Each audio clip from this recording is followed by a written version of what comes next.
ఇప్పుడు కూల్చివేతలు అనేది ఎప్పుడే గాని ఏకపక్షంగా పోకూడదు. ఎందుకు పోకూడదు అంటే, నేను చూస్తా ఉన్నాను కూల్చివేతలు ఎక్కడైతే రోజువారీగా వ్యాపారం చేసుకునే వాళ్ళు, వాళ్ళ జీవన ఆధారం అదే. వాడు ఆ రోజు వ్యాపారం చేసుకుంటే వాడికి పొట్ట నిండుతుంది. అలాంటి వాళ్ళని ఇబ్బంది పెడితే, అలాంటి వాళ్ళ శాపనార్థాలు మనకు మంచిది కాదు. ఎప్పుడు కూడా ప్రభుత్వం ఎప్పుడైనా మేము అలాగే చేసేవాళ్ళం.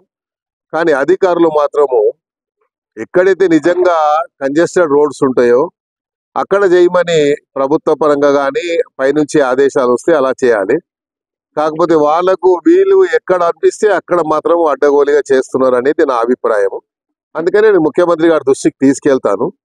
ఎందుకంటే రోజు వ్యాపారం చేసుకుంటే వాడు ఆ రోజు కష్టపడి సపోజ్ రోడ్డు మీద పొద్దున్న ఇడ్లీ బండి పెట్టుకుంటాడు.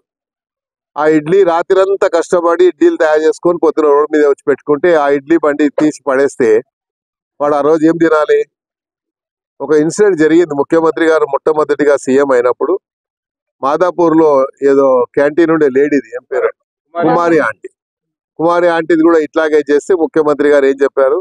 ఆమె జోలికి పోవద్దని చెప్పారు. సో అలాగే ఇక్కడ కూడా ఎవరి దగ్గరికి జోలికి పోవద్దని మేము చెప్తున్నాం. ఎందుకంటే వాళ్ళు రోజు వ్యాపారం చేసుకునే వాళ్ళు. ఒకవేళ అలా పాలసీ కింద తీసుకుంటే సిటీ మొత్తంలో అయితే మీరు ముందు ఓల్డ్ సిటీ నుంచి మొదలు పెట్టండి. ఓల్డ్ సిటీలో ఎక్కడెక్కడ ఉన్నాయి అలా మీరు చేయండి. మీకేమి ఇబ్బందులు కలగకుంటే మా దగ్గర కూడా ఇబ్బంది లేకుండా నేనే చెప్తా వాళ్ళకి.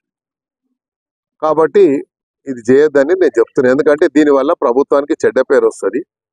ప్రభుత్వం మనకు మంచి పేరు వస్తే 4 కాలాల పాటు మనం కూడా మంచిగా ఉంటాం అనేది నా అభిప్రాయం. అందరూ వచ్చి చెప్పుకోలేరు. ప్రజాప్రతినిధి ఎవరు ఉంటే ఆ ప్రజాప్రతినిధికి చెప్పుకుంటారు మా బాధ అని. కాబట్టి రోజు మరి మాకైతే నిద్ర పడతలేదు. రోజు ఎక్కడో ఈ రోజు ఇక్కడ గులగొడతారంట, రేపు అక్కడ గులగొడతారంట. అదంటే వాళ్ళు ఏం చేస్తారు? ఇన్ఫర్మేషన్ రాగానే నా ఇంటికాడికి వచ్చి కూర్చుడిపోతారు. నేను హైదరాబాద్లో పుట్టి పెరిగినోని, హైదరాబాద్లో ఉన్నోని, నా జీవితం అంతా రాజకీయ జీవితం అంతా హైదరాబాద్లో మొదలైంది. మరి హైదరాబాద్లో పుట్టి పెరిగిన వాడిగా నా జవాబుదారీగా ఉంటుంది. నా నియోజకవర్గానికి నేను పరిమితం కాదు. నేను రాష్ట్ర నాయకుడిగా ఎదిగిన వాడిని.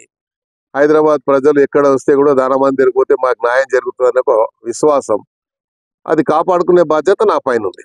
ఇప్పుడు మొన్న నేను సికింద్రాబాద్ పార్లమెంట్ పోటీ చేశాను.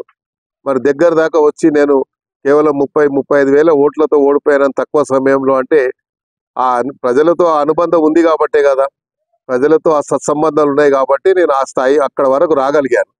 ఇంకా సమయం ఉంటే నేను తప్పకుండా సీట్ గెలిచేవాడిని. సరే, అది ఓటమి గెలుపు అనేది రాజకీయాలు సహజం. కానీ రాజకీయానికి సంబంధం లేని ఇష్యూ ఇది పేద ప్రజల యొక్క వాడి జీవన ఆధారం మీద ఆధారపడేటువంటి సమస్య. కాబట్టి పేద ప్రజల్ని కాపాడతామని మనం పదే చెప్తున్నాం. కాబట్టి మన బాధ్యతగా ఎవరో ఒకరు ప్రభుత్వ పరంగా ఒక బాధ్యత తీసుకోవాలి. కాబట్టి ఇది నా బాధ్యతగా నేను తీసుకుంటాను, అంతే తప్ప. అదే చెప్పాను కదా, ఇప్పుడు అధికారులు కొంతమంది ఏంటంటే సుమోటో కింద వాళ్ళు మేమే సుప్రీం అన్న ఫీలింగ్ లో పోతున్నారు. మన రాజ్యాంగంలో కొన్ని ఇష్యూస్ ఉన్నాయి. మనం ఎప్పుడే కానీ అధికారం వచ్చిన తర్వాత ఆ స్వేచ్ఛని బ్యూరోక్రాట్స్ కి పూర్తి స్వేచ్ఛ ఇస్తే ఎప్పుడు ఆ ప్రభుత్వాలు నిలబడాయి. ప్రభుత్వ కంట్రోల్లో ఉండాలి. ప్రభుత్వం ఆలోచన విధానాన్ని వాళ్ళు పరిగణలో తీసుకొని పనిచేయాలి. ఎప్పుడే కానీ బ్యూరోక్రసీ కంట్రోల్లో మనం పనిచేస్తే ఆ ప్రభుత్వాలకు చెడ్డ పేరు వస్తుంది. కాబట్టి బ్యూరోక్రాట్స్కి ఏం సంబంధం? ఇవాళ ఏడ ఉంటాడు, రేపు ఇంకో దగ్గర ఉంటాడు. వాళ్ళకేం బాధ్యత ఉండదు. బాధ్యత అనేది మనకు ప్రజాప్రతినిధులకు ఉంటుంది అనేది నా ఆవేదనని చెప్పాను. ప్రజల ఆవేదనని నేను చెప్పాను. నేను ముఖ్యమంత్రి గారు కూడా చెప్తాను. ఇలా వ్యక్తిగతంగా నాకు ఏం లేదు, నా ఇల్లు ఏం పోలేదు, లేకుంటే నా ఇల్లు ఏమైనా కబ్జా అంటే నన్ను కొట్టుమని చెప్తున్నా. నాకేం ప్రాబ్లం లేదు.